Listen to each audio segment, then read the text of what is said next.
Here we start with the image of an Ukrainian military band to start the celebration that took place on February 24, 2023.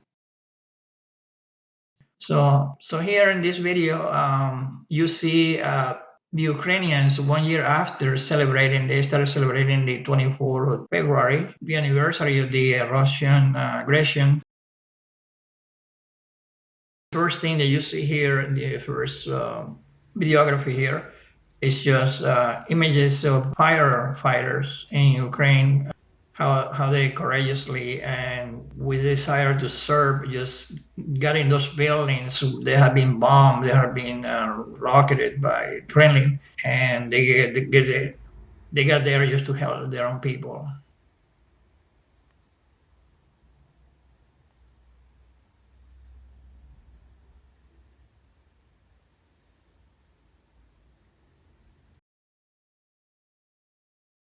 You can see in this image a group of Ukrainian dancers are just dancing in a plaza and moving their ribbons and the Ukrainian flag.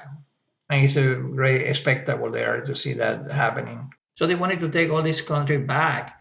And they sent those 60-mile long tanks, the same that the Soviet did in 1957 when they took all these East Bloc nations. In this imagery here, Ukrainian soldiers are showing the reporter from French television, the hideouts, the places where the bunkers that they have to hide. Here, a beautiful Ukrainian girl just waves the flag of her country as part of this celebration that is going on here.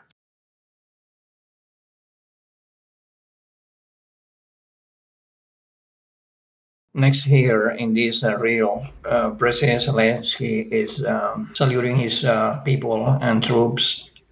He's a great leader. He's probably the best leader in Europe right now. And no other leader in Europe would defend his country like this fellow is defending his country. He's the only one that hasn't panicked to the invasion of the Soviet troops that have been trying to take over his country. So he's a great man.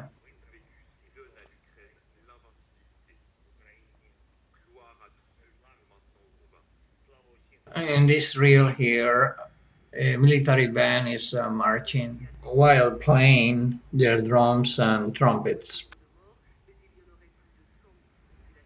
Here, the videography shows people just walking in the streets of Kiev and other main cities in Ukraine. They're trying to forget their country has been bombed to the ground in many communities and municipalities.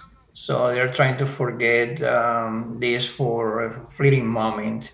So they walk around like a daily activity you can see in many big cities in the world. So this is all the scenery that you see right here.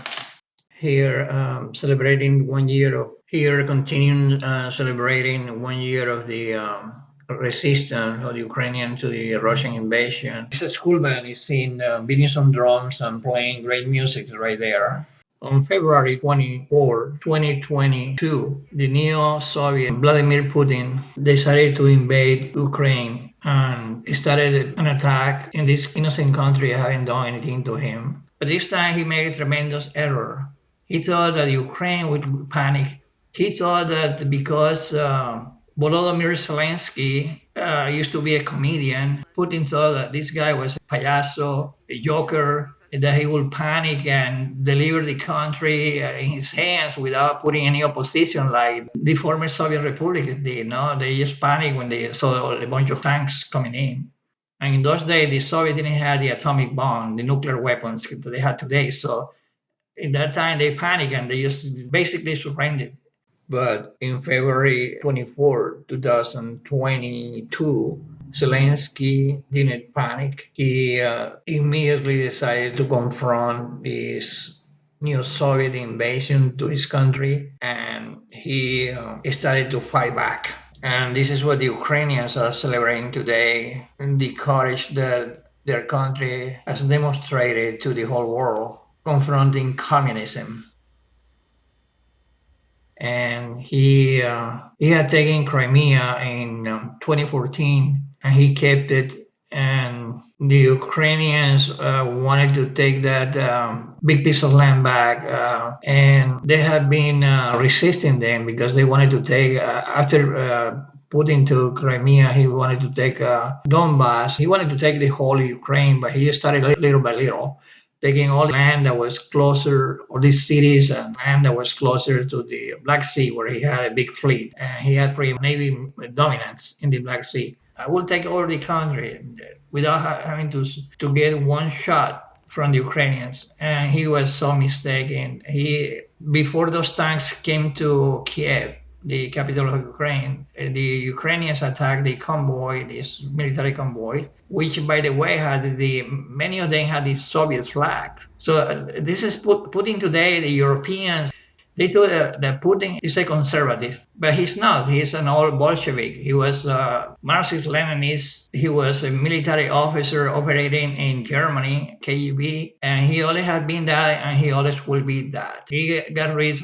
of the Soviet flag and put just the old Russian flag there just to fool the West. Convoluted history, and they start claiming that they were planning taking back all the historic land that is supposed to belong to them, and that included Poland, Hungary, the Czech Republic. But Volodymyr Zelensky and his courageous military stopped Putin, stopped the new Soviets from taking over the country. Okay, my friend, this is all I have for you right now. I will talk to you next time. Bye bye.